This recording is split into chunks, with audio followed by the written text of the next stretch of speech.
everyone, I gladly welcome you all to this video. My name is Loren Gwyneth Hernandez from BSc 1-3. And today's discussion, I'm going to share knowledge information about our topic, Moral Development Theory and Intergenerational Transmission Theory. To start with, let me share to you some facts about the main proponent of this theory. And he is Loren Gwyneth. He was born in 1927, grew up in Bronxville, New York, died on January 17 at the age of 59. He also a professor of education and social psychology at Harvard in 1968. He was known of his theory of moral development. What comes into your mind when we say moral development? So first, let me find out. Moral development refers to the process whereby people form a progressive sense of what is right and what is wrong, the proper and improper. The moral development of the person's character will have a major impact on the society as a whole, because if we fail to show children moral responsibility, they in turn will lack of moral and ethical of value. And it is important to us, all of us, and for you to improving your belief, because it is possible to believe wrong things while you're growing up, considering many times of people don't bother telling you what is wrong or right. Many children don't get proper education about morality and ethics, which leads them in the wrong direction. Colbert's theory of moral development is a theory that focuses on how children develop morality and moral reasoning. He believed that there are 6 identifiable stages that are generally classified into 3 levels: pre-conventional level, conventional level, and post-conventional level. The first level is the pre-conventional level. At this level, the child's sense of morality is externally controlled. Children accept and believe the rules of authority figures such as a parent or teachers. Under the pre-conventional level, we have the stage 1 and stage 2. The stage 1 is also known as the obedience and punishment orientation, which happens from 2 to 4 years old. At this age, people behave according to the socially acceptable norms because they are told to do some by authorities figures such as a teacher or our parents. In simpler terms, at this stage, we obey authority figures in order to avoid punishment. The next stage is the stage 2, which is also known as the individualism and exchange orientation. It is happened from 4 to 7 years old. At this stage, we trade or we cooperate with others in order to get what we want or what we need. After pre-conventional level, follow the conventional level. Conventional level. At this level, people internalize the moral standards that they have learned from their role models from society. It is marked by the acceptance of social rules regarding what is good and what is moral.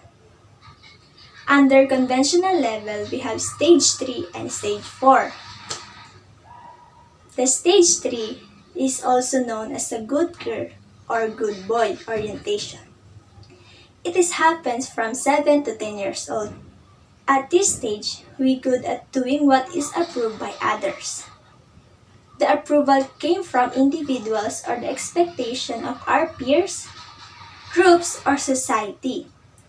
After stage 3, follow the stage 4, which is also known as the law and order orientation. It happens to 10 to 12 years old. At this stage, we are good at following rules and obeying the authorities. We do our duties, respect the authorities, and avoid challenging the social order. After the conventional level, follow the third and the last level. Conventional level. At this level, we strive to live up to the higher law of morality and ethics, even when they conflict with the law, authority, and social orders. According to Colbert, it is the level that the majority of adults fail to reach. Under post-conventional level, the last two stages is the stage 5 and stage 6. The stage 5 is also known as the social contract orientation, which happens during the teenage years. At this stage, we look beyond the law and decisions being imposed by authority members to the rights and principles that our society is based on. Moreover, this stage involves the understanding of social mutuality and the genuine interest in the welfare of others. After the stage 5, follow the last stages, which is also known as the stage 6. The principal conscience orientation, it happens during adulthood. At this stage, we strive to live according to our own conscience and universal principle of justice and human dignity. Generally, the chosen principles are abstract rather than concrete and focuses on ideas such as equality, dignity, and respect. Note, Colbert believed that individuals could only progress in one stage at a time. This only means that we cannot jump between stages. Always remember that Colbert believed, as did Jean Piaget, that the most development, of course, that can only be achieved through social interaction. This discussion is intergenerational transmission theory. This refers to the criminal behavior can be explained by a combination of different mechanisms, potential biogenetic risk, social learning, or limitation of parents' behavior. When we say intergenerational transmission, ito yung namamana or ginagaya. Like for example, sa mga bata. Diba kung ano yung tinuro mo sa kanya, ayun yung susundin ng bata. Kung tama naman ang tinuro mo sa kanya, which is ito yung kakalakihan niya. At kapag naman mali ang ginagawa mo, ayun yung susundin naman nila. Like for example, ako, may tindahan kami. For example lang, nakita ko ng pinsan ko na nangupis sa tindahan. Like, ayun yung magiging pattern niya para sundin yun kasi ayun yung nakita niya sa akin. Kasi nga, kung ano yung isang environment mo, at ayun yung ma-adapt ng isang bata. According to the definition, this is the passing of the culture, norms, traits, and the belief. Anything that can pass from one generation to another is considered an intergenerational transmission theory. Human behavior refers to the array of every physical action and observable emotion associated with individuals, as well as the human race as a whole. While specific traits of one's personality and temperament may be more consistent, other behaviors will change as one moves from birth through adulthood.